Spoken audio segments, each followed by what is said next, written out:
Okay, so now in this step, what we're going to do is we're going to create another sheet, and we're going to create another phantom to go off and get the comments using the links to these posts. So now close back down the sheet, and let's go back into our Google Sheet, and just to keep it nice and simple, we're going to go and create another sheet. So there's obviously more integrated ways to do this. You can use a lot of automations with stuff like Integromat or Zapier, but for the purpose of this tutorial, we're just going to keep it nice and simple. And this gave us here CSV. So what we can do, we can copy this, and we can use import function, import data,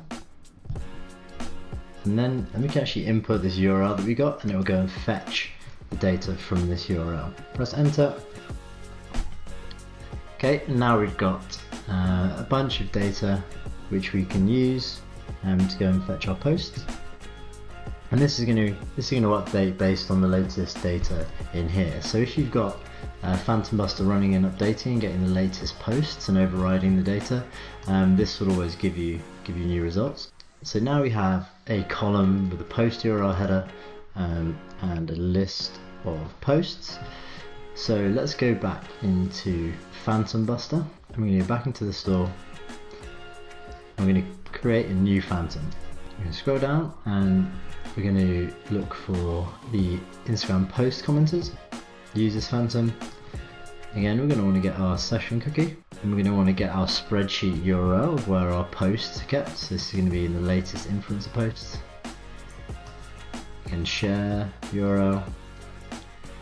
Copy the link, make sure it's on edit just in case. The link, post that in there. The column name, make sure you just copy that across. It's post URL. Number of comments to collect per post, let's leave it empty to get them all. Number of posts to process per launch, let's set that to 20. Or let's leave it empty, and you've kind of set that in the previous phantom. And the resulting CSV is going to be, okay,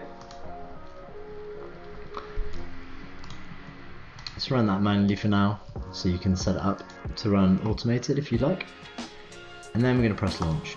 So now what it's going to do, it's going to go away, it's going to look at this spreadsheet, it's going to go and find these post URLs, it's going to go to each post, and it's going to look at the comments and take them all out, and then bring us a CSV back with them all in. So you can see now it's got 193 comments. Okay. And again, it's going to give us a CSV out of here with all the comments in. And that's it. You're ready to move on to the next part.